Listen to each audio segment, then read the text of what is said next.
오늘 말씀 제목 한번 따라하겠습니다. 구원을 얻기 위하여. 지난주 설교 제목이 뭔지 아시는 분? 네. 지난주에도 구원을 얻기 위하여, 이번 주에도 구원을 얻기 위하여. 교회에 나온 우리 가운데는 이미 구원을 받은 사람도 있고 아직도 구원받지 못한 사람이 있습니다. 우리 가운데 어떤 사람은 교회만 출석하면 구원받았다 이렇게 생각하는 사람이 있습니다. 그러나 이 말은 반은 맞고 반은 틀린 겁니다. 왜냐하면 우리가 교회에 나온 거는 구원받으려고 나온 거지 교회에 나왔기 때문에 구원받는 거는 아니다 그런 얘기입니다. 우리가 교회에 나온 거는 구원받을 가능성이 이제 높아진 겁니다.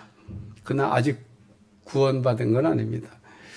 부모가 예수님을 잘 믿으면 그 자녀들은 저절로 구원받나? 아닙니다. 부모님이 이렇게 잘 예수님 믿는 거는, 믿는 그 자녀들은 이제 구원받을 가능성이 이제 많아진 거지, 믿지 않는 가정에 믿지 않는 부모를 뒀다고 해서 안 믿는 것도 아니잖아요. 그러니까 오늘 우리가 부모 잘 믿는다고 자녀들이 저절로 구원받는 거 아닙니다. 우리의 구원은 각자 개인적이라는 거예요. 다시 말해서 우리의 구원은 자기 믿음 가지고 자기가 구원을 받는 겁니다. 간혹 예수님을 이렇게 믿지 않는 남편이 아내가 잘 믿으니까 나는요, 우리 부인이 천국 갈 때 치마 푹 붙잡고 그냥 따라갈 겁니다. 이렇게 얘기하면 있어요. 근데 현실 세계에서 그런 일은 절대로 일어나지 않습니다. 안 믿으면 못 가요. 우리가 같이 이렇게 한 집에서 살고 또 내가 이렇게 내 뱃속으로 이렇게 낳은 자식이 지옥 가지 않도록 여러분들이 힘쓰셔야 될 줄로 믿습니다. 또 어떤 사람은 구원받으려고 교회에 나왔는데 나 정말 구원받았나? 이거를 매일 이렇게 의심하면서 이렇게 사는 분이 있어요. 한마디로 구원의 확신이 없는 거예요.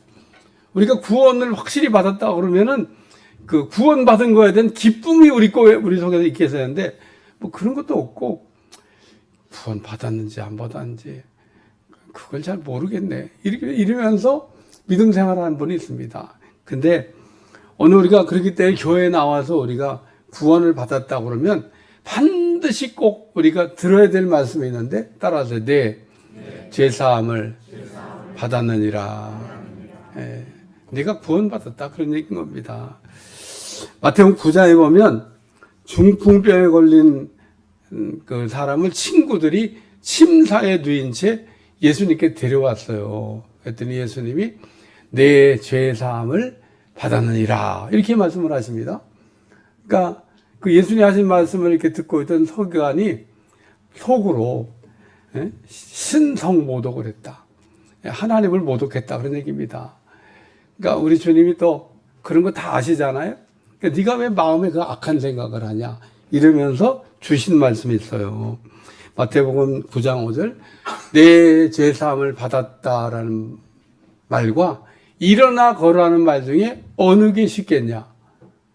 일어나 걸어가라고 하는 게 더 쉬워요. 예수님은 내 죄사함을 받았는 이거 쉬운 일이 아닙니다. 근데 예수님이 어려운 일인 내 죄사함을 받았다 이렇게 말씀하셨어요.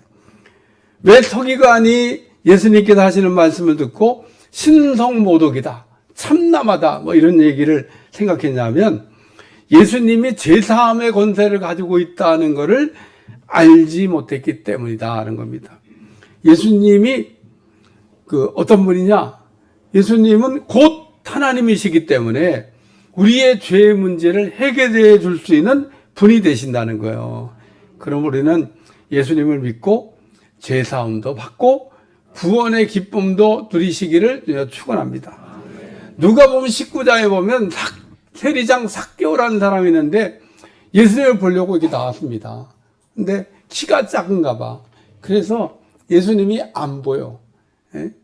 그래서 막 앞으로 달려가 가지고 돌감람나무 위에 올라가서 앉아 있었는데 예수님이 거기를 지나가다가 그 삭개오를 쳐다보시고 삭개오야! 그리고 속히 내려오라고 얘기합니다.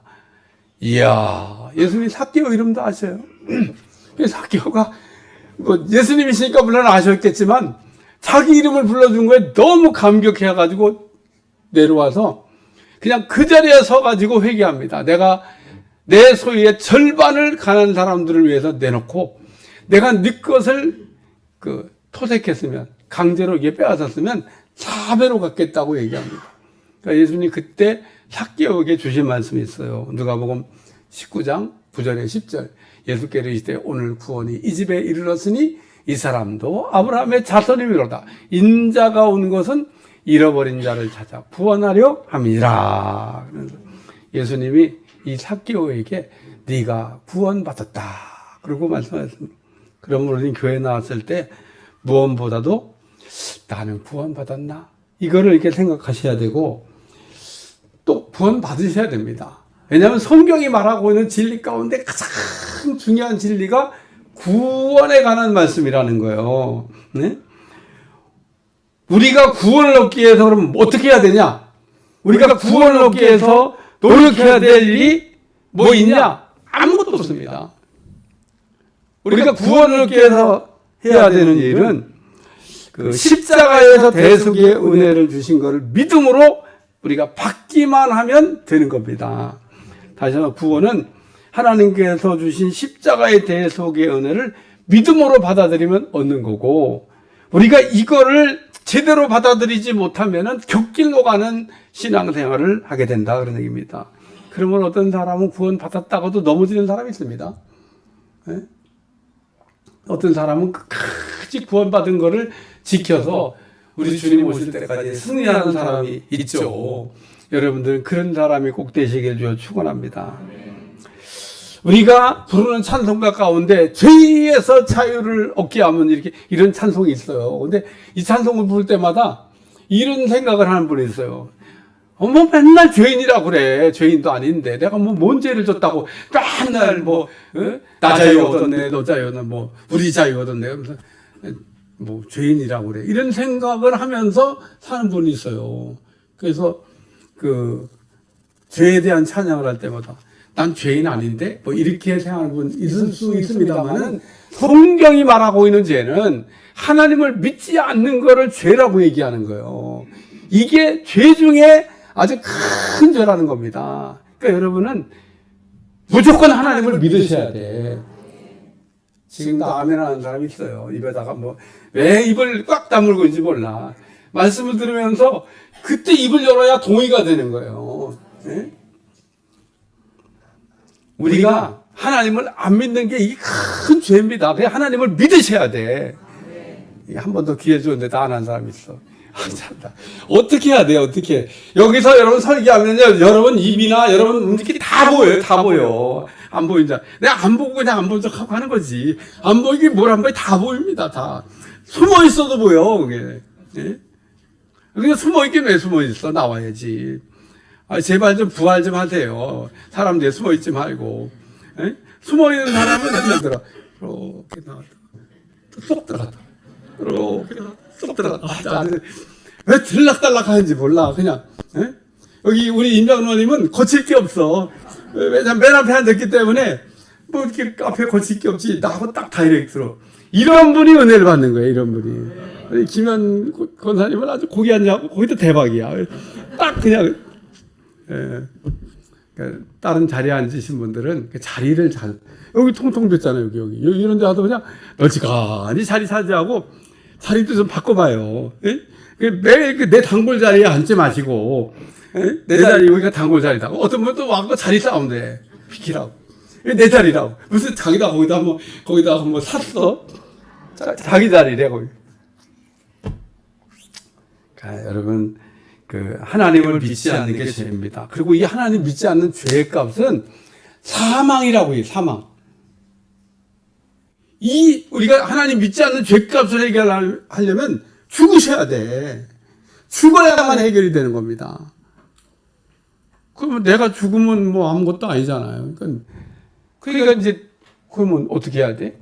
죄가 없는 사람이 나를 대신해서 내 죄값을 대신 짊어지고 죽으면 그럼 뭐 용서될 수가 있어요. 근데 이 땅에 죄인 아닌 사람이 어디 있어요? 다 죄인인데. 그러니까 예수님이 죄가 없이 오셔가지고 우리 죄를 대신 짊어지시고 죽어주셨다는 겁니다. 얼마나 감사해요. 그냥 무조건 아멘이지. 그냥 받으시면 되는 겁니다. 그리고 우리가 이렇게 구원받은 이 기쁨을 가지고 주님 오실 때까지 변함없는 믿음으로 슬기로운 다섯천원처럼 신랑 되신 예수님을 기다렸다가 주님을 만나셔야 돼요. 오늘 구원받은 우리가 신랑 되신 예수님을 다시 만날 때까지 예수님을 우리가 어떻게 해야 되는지 이거면서 은혜 나누려고 그래요. 첫 번째 말씀은 오더라도 따라 시험이 오더라도 1장 6절 너희가 이에 여러 가지 시험아 잠깐 근심하게 없으나 오히려 크게 기뻐. 예수님을 우리가 믿고 왜 이렇게 목사님 힘든 뭐가 이렇게 어려운 일이 또 생기고 하나의 계란 또 생기고 이렇게 어려운 일이 생기겠어요 라고 저한테 종종 있습니다. 예수 구원받았으니까 그냥 근데 우리가 어려움이 오는 거는 두 가지 통로가 있습니다. 그 하나는 마귀로부터 오는 거고 또 하나는 하나님으로부터도 옵니다. 그러니까 우리가 막 어려움이 오면 다 마귀 때문에 왔다고 얘기하면 안 돼요. 왜냐하면 그럼 마귀도 억울하다고 그래. 내가 한 일도 아닌데 자꾸 나보고 자꾸 내가 했다고 그러냐고 그렇게 얘기해요. 그러니까 오늘 우리는 이런 거를 분별을 잘 하셔야 되는 거예요. 어려움이 왔을 때 이게 마귀한테 온 거냐? 하나님 온 거냐? 이거를 분별해야 돼. 근데 우리가 어려움이 오면요, 무조건 원망불평부터 해, 우리는. 그러니까 생각이 혼미해지고 마음이 막 격동을 하니까 분별이 안 돼, 분별이 이러면은. 우리가 분별을 제대로 하려면 마음이 차분하게 깔아앉고 이게 맑은 정신에 이 감정이 이렇게 내려앉아야 그래야 분별이 되는데, 이 마음이 막 격동을 하고 있으니 무슨 분별이 되겠어요, 내가 예수님 잘 믿고 있는데 이렇게 어려운 일이 이렇게 원망불평하는데. 여러분, 욥이라고 하는 사람은 정말 말로 다 할 수 없는 어려움이 욥에게 밀어닥쳤는데 욥은 입을 딱 지키고 원망불평 안 했다고 성경이 기록하고 있습니다. 대단한 사람이죠. 요나는 물고기 뱃속에 들어갔는데, 여러분, 요나가 물고기 뱃속에 들어갈 때 원망불평하는 거 봤어요? 안 했어요, 요나는. 요나가 물고기 뱃속에 들었다는 얘기는 죽었다는 거예요. 이제 끝났지, 인생. 인생 끝낸 겁니다. 근데 요나가 물고기 뱃속에서 감사하고 부르짖어서 하나님께 기도했다 그랬지. 무슨 요나가 물고기 뱃속에서 거품 물고 하나님 이럴 수가 있어요. 이래도 돼요. 그러고 원망불평 안 했다는 겁니다. 사도행전 16장에 보면 마케도냐 척성 빌립보에 바울이 갔을 때 저 많은 귀신이 자꾸 쫓아다니면서 바울을 이렇게 어렵게 하는 겁니다. 바울이 여러 날 괴로워하다가 그냥 고쳐주면 되는데 또 여러 날 괴로웠을까. 늘 거기 읽을 때만 그런 생각이. 바울이 고칠 능력이 없는 것도 아니고 그냥 쫓을 수 있는 능력이 있는데 그냥 귀신을 쫓으면 되는 거를 바울이 여러 날 괴로워했다 그랬습니다. 어떻게 해야 되나 바울이 생각한 거겠죠. 그러다가 고쳐줬더니 이제 영업방해죄로 바울이 감옥에 갇혔어요. 얼마나 억울해요. 착한 일 하다가 감옥에 갇혔는데. 바울이 감옥에서 막 억울하다가 안 하고 원망불평 안 하고 찬양을 불렀더니 옥토가 흔들리고 묶었던 착고가 풀어지고 감옥문이 활짝 열렸습니다. 이 정도 되면요, 보통 자범들은 다 도망가. 근데 바울이 일행이 안 도망가 그냥 있었던 겁니다. 간수가 죄수들이 다 도망간 줄 알고 죽으려고 다 생각하니까 우리 안 도망갔다 그러니까 이 간수가 오히려 깜짝 놀란 거예요. 이런 사람들이 다 있나? 보통 사람들은 감옥이 물리면 도망가는 게 정상인데 안 도망가고 있다니까 오히려 감동을 받아갖고 내가 어떻게 해야 구원을 받겠습니까? 이렇게 물어봐. 그러니까 바울이 간단하게 대답합니다. 주 예수를 믿으라. 그래야 너와 내 집이 구원을 받는다. 그래서 오늘 우리가 구원이라고 하는 거는 예수님을 믿으면은 구원을 받는 겁니다. 예? 우리가 예수님 믿고 근데 이 구원 받고 난 다음에 여러 가지 시험이 온다고 오늘 본문이 말씀하고 있습니다. 하나님이 우리를 여러 가지로 시험하는 것을 준비해 두셨다는 거예요. 하나님이 우리를 왜 여러 가지로 시험하시냐? 하나님의 시험도 종류가 많다 그런 얘기입니다. 우리를 온전하게 만드시려고 여러 가지로 시험하는 겁니다. 그러므로 우리는 하나님의 여러 가지 시험을 받을 때 기쁨으로 받고 감사로 받고 어떤 시험이 오든지 합격하시기를 축원합니다. 창세기 22장에 하나님은 아브라함에게 아들 이삭을 번제로 바쳐보라고 하는 시험을 했습니다. 시험 중에 제일 어려운 시험이에요. 바치라는 시험이 제일 어려워. 여러분 혹 어떤 종류의 시험으로든지 바쳐라 그럴 때 합격하시길 축원합니다.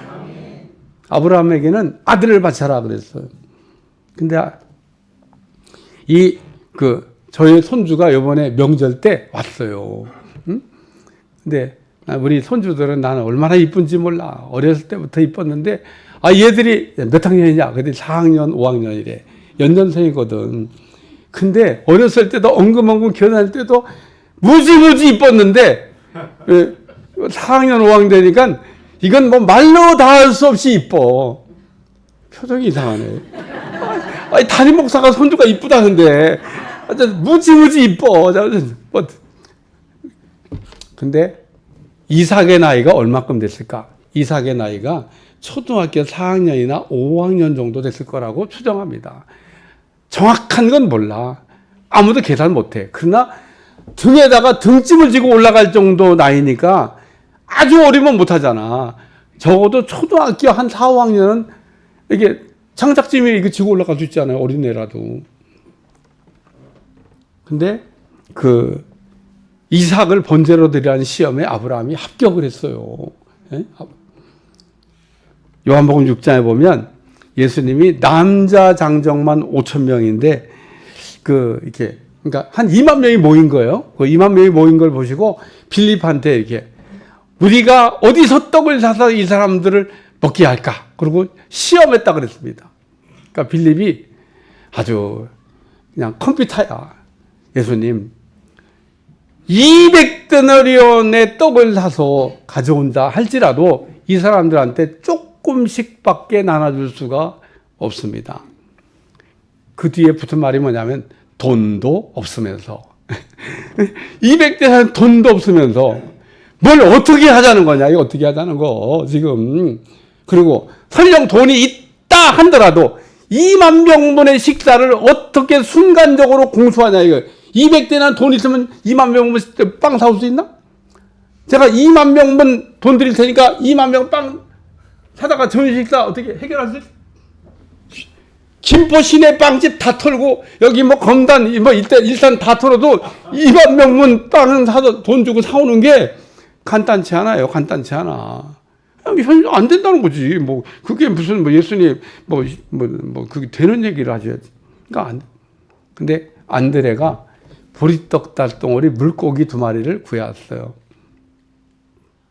그리고 이건 얼마 안 되지만 예수님 이걸 구해왔습니다. 그러니까 예수님이 그 사람들을 앉게 하라. 그리고 그 사람들이 원하는 대로 떡을 나눠줬다고 성경에 기록하고 있습니다.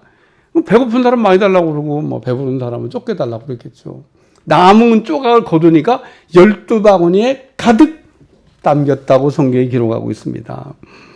그러므로 우리 구원받은 우리는 하나님의 여러 가지 시험을 받을 때 기쁨으로 받고 감사로 받고 합격하시기를 주여 축원합니다. 하나님은 우리를 온전하게 만드시려고 우리를 시험하시는 거예요. 야고보서 1장 2절에 3절 내 형제들아 너희가 여러 가지 시험을 당하거든 온전히 기쁘게 여기라. 이는 너희 믿음의 시련이 인내를 만들어낸 줄 너희가 알미라. 우리는요 다 약점을 갖고 있어요. 옆에 사람하고 한번 인사해. 당신도 약점이 있어. 하라고 할 때는 해야 되는 거예요. 당신도 약점이 있어. 예? 예. 이거 왜 하라고 하냐면요. 사람들은 착각 속에 살아. 자기는 완벽하고 약점이 없다고 생각을 해. 무슨 약점이 없어요? 약점 없는 사람이 어디 있어요? 다 있습니다. 근데 어디서 넘어지냐? 그 약점 때문에 넘어지는 거예요. 마귀는 그 약점을 치고 들어옵니다. 그래 하나님이 여러 가지 시험을 통해 가지고 우리의 그 약점을 보완해 주시는 거예요. 넘어지지 않게 하시려고 시험을 통해서 약점을 장점이 되게 하시고, 또 우린 다 약한 게 있어요. 약한 게. 그 약한 거를 강하게 만들어야 되는데 여러 가지 시험을 통해서 강하게 만드는 거예요. 골리앗이 약점이 없어요. 응? 여러분, 골리앗은 약점이 없는 사람입니다. 근데 골리앗의 약점이 어디에 있었냐? 머리에 있었지, 머리에. 다윗이 보니까 전신갑주도 아니고 맨몸으로 나온 겁니다. 자기는 전신갑주를 입고 앞에 딱 방패로 막았는데, 그게 보고, 그때 어린애가 맨몸으로 나왔는데 보니까 노툭으로 이렇게 벗었어. 방패 든 아이를 비키라고 그랬어. 그게 다윗의 물맷들이 그냥 날라 이마에 박혀가고 골리앗이 한 방에 쓰러졌잖아요. 여러분, 여러분이 갖고 있는 약점 때문에 한 방에 갈 수 있습니다. 마귀는 두 방을 별로 안 좋아해. 오늘 우리의 그 약점이 보완되지 않으면 언제 어느 때 우리가 그냥 한 방에 갈 수 있을지 몰라. 따라서 하나님이 우리를 여러 가지 시험을 통해서 구원받았지만 우리의 이 모든 것들을 보완해 가지고 우리를 주님 오신 날까지 지켜주시려고 하시는 일 좀 믿습니다. 두 번째, 믿음을 견고하게 따라 믿음을 견고하게. 베드로는 1장 7절 상반절입니다. 너희 믿음의 확실함은 불로 연단하여도 없어질 금보다 더 귀하여. 우리의 믿음은 정금과 같이 순수하고 확실해져야 된다고 하는 말씀입니다. 우리의 믿음은 두 종류가 있습니다. 하나는 확실한 정금과 같은 믿음이 있고, 또 하나는 흔들흔들거리는 그런 믿음이 있어요. 예? 우리가 그 흔들흔들 그런 믿음 갖고는요, 언제 쓰러질지 몰라. 우리의 믿음은 불 속에 갔다가 막 넣었다가 이렇게 꺼내면요, 믿음이 정금과 같이 되는 거예요. 순수하고 깨끗한 믿음이 된다 그런 얘기입니다. 불 속에 한번 들어가 봤어요? 불 같은 시험을 받아봤어요? 이야, 그게 우리의 믿음의 순도를 높이는 거예요. 금이나 은은 불 속에 들어갔다 나오면 거기다가 도장을 찍는데 99.9 그러고 딱 도장을 찍어. 그 100이라고 그러지 또 99.9냐. 아무리 인간이 그 불순물을 제거하려고 해도 100은 안 나온다는 거예요. 그래서 99.9야. 아주 미세한, 그러니까 99.9면은 거의 완벽하게 이제 불순물이 없는 거다. 그래서 금 99.9, 은 99.9. 그래서 오늘 여러분의 믿음이 99.9 순도를 자랑해야 될 줄로 믿습니다. 고린도전서 8장에 보면 초대교회가 우상의 재물이 시장에 나와가지고 유통이 되고 있었습니다. 근데 어떤 사람은 그 우상의 재물인 거를 알고도 먹을 수 있다고 얘기합니다. 근데 어떤 사람은 그 우상의 재물인데 그걸 어떻게 먹냐? 먹으면 안 되지. 그리고 못 먹는 사람이 이제 있었습니다. 그러니까 이 우상의 재물을 먹으면 마음이 막 꺼리낌이 오는 거야. 마음이 이렇게 먹었는데 뭐가 막 걸린 것 같아. 아유, 그 먹으면 안 되는데 그 먹었네 막. 근데 바울이 말하기를 모든 음식은 모든 우리가 하는 건 다 하나님이 만드신 거기 때문에 그게 우상의 제물이라고 아무것도 아니다 그렇게 얘기했습니다. 그러나 우리가 먹는 음식도 하나님 앞에 자랑할 게 안 되는 걸 가지고 우리가 먹으면 안 된다는 겁니다. 그게 무슨 그걸 먹어야 되냐, 먹을 수 있냐, 이거 따지지 말고, 우리가 먹는다고 해서 못 사는 것도 아니고, 먹는다고 해서 잘 사는 것도 아닙니다. 그러니까 음식이 우리 삶에 아무런 영향력을 끼치지는 않는다는 겁니다. 사람을 더럽게 하는 거는 들어가는 게 아니라 나오는 게 더럽게 한다고 얘기하셨잖아요, 예수님이. 그러니까 사실은 우리 속에서 나오는 그게 더 더럽게 해. 그러나 우리가 우상의 재물을 먹는 일에 목숨을 걸으면 안 되는 거죠. 그거 먹었대고 안 먹었다는 건데 그게 무슨 먹느니 안 먹느니 그런 걸 갖고 목숨을 거냐 그런 얘기입니다. 이삭이 에서의 고기 한 접시를 탐하다가 하나의 뜻을 분별하지 못했잖아요. 우리 중에 믿음이 강한 사람도 있고 믿음이 약한 사람도 있습니다. 우리 성원교회에 계신 분들이 다 믿음이 강한 분들이 아니에요. 믿음이 약한 사람도 있어요, 이 중에는. 그 이제 믿음이 강한 사람이 우상의 제물인 줄 알고 먹는 걸 보면 믿음이 약한 사람이 따라 먹는 겁니다. 따라 먹는 거. 예? 먹으면 안 된다고 하는데 보니까 믿음이 좋은 분이 먹네? 그럼 나도 먹지 뭐. 근데 그게 믿음이 강한 사람은 먹어도 아무 문제가 안 됐는데 믿음이 약한 사람이 먹고 나서 걸리는 거야. 괜히 먹었나? 먹으면 안 되는데. 이게 이런 걸 뭐라고 하냐면 모방범죄라, 모방범죄. 예? 믿음 강한 사람이 믿음 약한 사람을 죄짓게 만들었다 그런 얘기입니다. 고린도전서 8장 9절 그런즉 너희의 자유가 믿음이 약한 자들에게 걸려 넘어지게 하는 것이 되지 않도록 조심하라. 우리 가운데 어떤 사람은 믿음이 있다고 하면서 음식을 가지고 죄를 짓는 사람이 있어요. 근데 문제는 믿음이 약한 사람이 음식을 가지고 죄 짓는 것을 보고 함께 죄를 짓는다는 겁니다. 그러면 우리에게 믿음이 있다고 하나님이 내게 주신 그 자유를 이렇게 남용하면 안 된다는 거예요. 우리는 남이 내가 하는 행동을 다 보고 있다고 이렇게 생각을 해야 돼요. 하나님도 보고 계시고 또 내 이웃도 나를 보고 있습니다. 세상에 비밀이 어디 있어요? 나는 이렇게 목회하면서 여러분들이 나를 그렇게 잘하는 줄 몰랐어. 자, 난 안 보는 줄 알았더니 나를 너무너무 잘 알고 있더라고. 진짜예요. 이건 알아주니까 감사하죠. 목사님들 다 아니까. 그러니까 이렇게 보고 있다 그런 얘기예요. 나를 다른 사람들이 안 보고 있을 거라고 생각하시면 안 돼요. 어쩌면 또 그럴 때만 또 보이나 몰라. 그래서 오늘 특히 믿음이 있다고 생각하는 사람이, 믿음이 강하다고 하는 사람이, 믿음 약한 사람이 걸려 넘어지게 하면 안 된다는 거예요. 이걸 실족시킨다 그래요. 그래서 바울이 여기서 유명한 말을 남깁니다. 고린도서 8장 13절 그러므로 만일 음식이 내 형제를 실족하게 한다면 나는 영원히 고기를 먹지 아니하여 내 형제를 실족하지 않게 하리라. 초대교회는 우상의 제물을 먹는 문제로 인해서 믿음 약한 사람들이 실족하는 일이 생겼다. 그러니 오늘날은 우리는 술과 담배 문제 때문에 믿음 약한 사람들이 믿음이 흔들리고 실족한다는 거예요. 믿음이 견고해야 되는데 그게 안 된다는 겁니다. 믿음이 강하다고 말하는 사람들이 술과 담배를 그냥 버젓이 이렇게 믿음 약한 사람 앞에서 하면 믿음 약한 사람이 따라하고 시험 드는 거예요. 그러므로 바울은 지금 이 시대에 말씀을 기록했다면 이렇게 썼을 겁니다. 내가 만일 술과 담배를 인하여 내 형제를 실족하게 한다면 나는 영원히 술과 담배를 먹지 아니하여 내 형제를 실족하지 않게 하리라. 그러므로 믿음이 강한 사람은 할 수 있다고 해서 모든 걸 하는 게 아니라는 거예요. 믿음이 강한 사람은 뭐든지 할 수 있죠. 우상의 제물도 먹을 수 있고 다 할 수 있겠죠. 근데 다 할 수 있다고 다 하는 게 아니라는 겁니다. 믿음 약한 사람을 실족하게 하면 안 된다는 거예요. 우리는 믿음이라고 하는 것을 이웃을 세우는 일에, 이웃을 살리는 일에, 덕을 세우는 일에 써야 된다는 거예요. 우리의 믿음이 정금같이 되었는지 안 되었는지는 평소에는 알 수가 없어요. 다 정금 같은 믿음과 같지.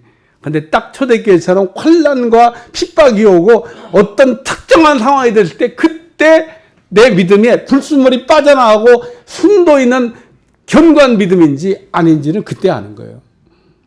여러분이 어떤 상황에서도 여러분의 믿음에 불순물이 섞이지 않게 하고 순도 있는 믿음을 가지고 살아가시길 주어 축원합니다. 믿음이 약한 사람에게 덕을 세우지 못하고 계속 믿음이 약한 사람들을 실족하게 하고 넘어지게 하면 안 된다는 거예요. 세 번째 말씀은 신랑을 기다리는 베드로전서 1장 7절 하반절입니다. 예수 그리스도께서 나타나실 때 칭찬과 영광과 존귀를 얻게 할 것이니라. 우리가 여러 가지 시험을 통해서 온전하게 되고 견고한 믿음을 갖게 되면 주님이 오실 때 영광과 칭찬과 영광과 존귀를 얻게 될 거라고 말씀인데, 오늘 우리의 구원은 언제까지 문제가 없어야 되냐? 우리의 믿음은 예수님이 다시 오실 때까지 아무런 문제가 없어야 됩니다. 예수님이 딱 오셨는데 그때 우리 믿음에 하자가 생기면 안 된다는 거예요. 우리가 구원받았는데 주님이 딱 오셨는데 그때 문제가 생기면 안 된다는 겁니다. 그러니까 오늘 우리는 이 믿음도 주시고 구원도 우리 시켜줬는데 주님 오실 때까지 잘 그걸 지키고 있어야 되는 거예요. 예? 아직 끝난 게 아니니까. 초대교회 성도들은 예수님이 이렇게 곧 다시 온다. 그러고 이렇게 보는 데서 이렇게 올라가셨기 때문에 자기들이 살아생전에 주님이 올 거라고 다 믿었습니다.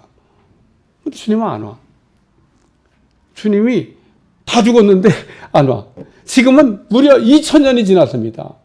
그래도 주님은 안 와. 그 사람이 무슨 생각을 하면 주님은 안 오실라나.